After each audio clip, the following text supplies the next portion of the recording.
As I was writing this, it was very disturbing and sickening. You will know this by the end. Here is some background information you need to know.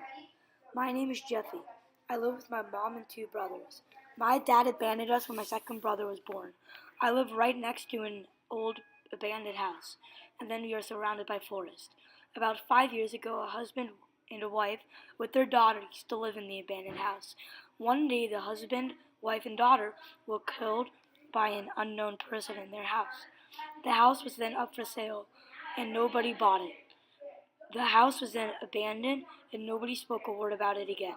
That is all you need to know, so now let's get into the story. This took place 2 years ago on a Friday night.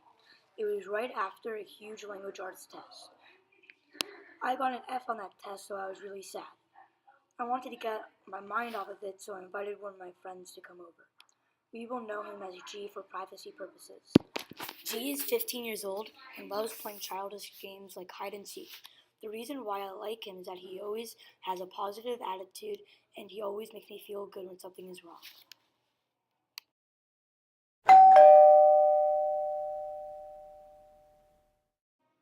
I heard the doorbell ring. I thought it was G, but I was surprised to see a police officer on the doorstep. I opened the door and the police officer said, "There are a lot of children from your area going missing this past week, so be aware and be careful." I said nervously, "Okay." The police officer left. I had about 15 minutes to reflect on what the police officer told me until I heard the doorbell ring again.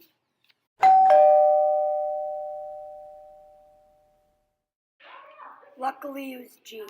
We played a couple of games of tag, board games, and hide and seek with G and my two brothers. Hide and seek was the most fun game we played, but I wanted to make it more fun, so I suggested we should play hide and seek outside. And the hider with the best hiding spot would win $50, and my two brothers and G all thought it was a good idea, so we went straight outside. G was going to count because he was too scared to hide in the dark. He was going to count down from 20. I thought that I should go hide in the abandoned house. It would be a fun adventure, and I was sure to win the $50. G started counting. 19. I ran to the house. 18. I was right by the house. 17. I opened the door. 16. I was inside. 15. I tried to look for a spot to hide. 14. I ran up the stairs. 13. I was at the top. 12. I tried to look for a room to hide in. 11. I went into the master bedroom. 10. I hid in the closet. As G counted all the way down to 1, I had time to observe the room. I noticed that there was a very bad smell. I couldn't tell where the smell was coming from, but I ignored it. "Ready or not, here I come," I heard G say.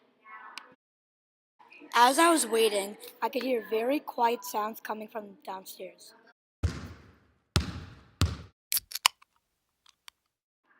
But I just ignored it.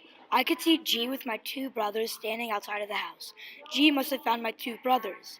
Even though I already won, I wanted to see how long it would take them to find me.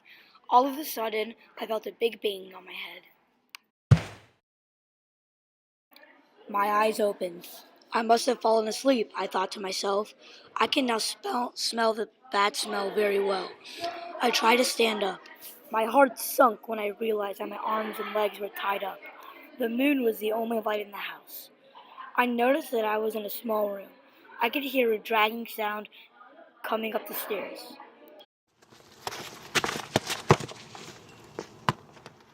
It sounded like a heavy thing getting dragged. The sound stopped. I observed the room. My heart sunk when I found what was in the room. In the room were dozens of corpses of children.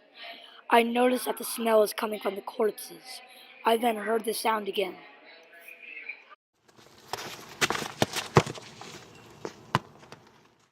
I had a very big decision to make. Right now, my decision could save my life or end my life.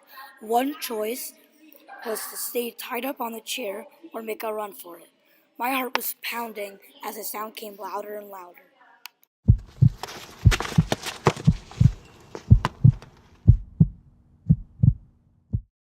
I chose to stay tied up on the chair because I thought that if the person saw me, then he would kill me on the spot. I heard the door open. My heart sunk to the tip of my toes when I saw a very tall, black figure holding a very large object. The figure just stood there, motionless. I faked to still be knocked out so he could just walk away, but he just stood there. I opened my eyes. I saw him take one of the corpses and take it away. He then walked out of the room and closed the door.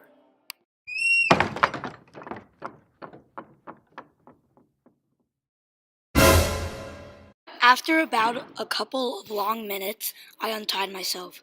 I went up to the door to open it, but it was locked. I heard footsteps coming to the door. I ran to the chair and sat down. The door opened.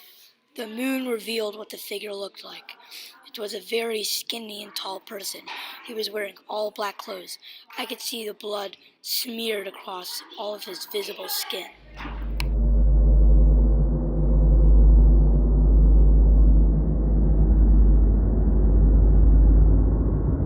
Then said, "I don't live in darkness. Darkness lives in me." I had no idea why he said that, but I knew he was up to no good. He stared at me for 1 minute and walked out the door. That minute seemed like it lasted an hour. He came back. He had a black garbage bag with something heavy in it. He set it down on the wooden floor and opened the bag. It was too dark to see what was inside. The guy walked out the door. The moon was finally aligned with the garbage bag so I could see what was inside of it. It was a corpse. The face looked familiar to me, though. My heart sunk when I realized who it was. Inside the garbage bag was my father, with deep cuts all over his body. I saw that he was wearing a necklace that I made him on Father's Day. It was made out of 5 pipe cleaners wrapped together. A tear ran down my eye. The person in this house is going to pay for what he has done. I got out of the chair, opened the door, and tried to find the person. I tiptoed through the kitchen. I saw an arm on the corner of my eye. I took a knife from the kitchen and started to stab the person. I heard deep screams coming from him. I heard his flesh crunching as I stabbed him. After about 10 stabs, he was laying on the floor in agony. I took this advantage to run to the front door, open it, and run for my life out of that house. I saw red, blue, and white lights flashing on the road. I saw my mom emerge from the lights and ran to me. When she got to me, she gave me a huge hug. I couldn't show much emotion because of how much shock I was in. My mom said, "I was worried sick. Where were you? What happened?" Since I couldn't speak, I pointed into the direction of the abandoned house. I saw my 2 brothers and G starting to emerge from the lights. They gave me hugs too. I finally built up the courage to tell my mom what happened in that house. I told her everything about hiding in the house, how I got knocked out, the corpses, and that I saw my father's dead body in that house. She was surprised and scared. She told the police officers about what I said. The police officers then went to search the house. The police officers came out of the house with the person who I saw in the house in cuffs. He was going straight to prison for life. I was surprised that he wouldn't get the death penalty. I saw the police lights disappear into the night sky as they left. G then left too.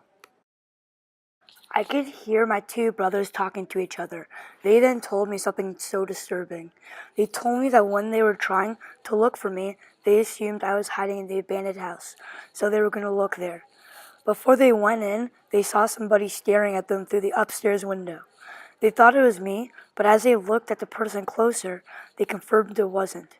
The person at the window was making a hand gesture like he wanted them to come into the house. They then ran and told my mom, and she called the police. All of this while I was knocked out in that house.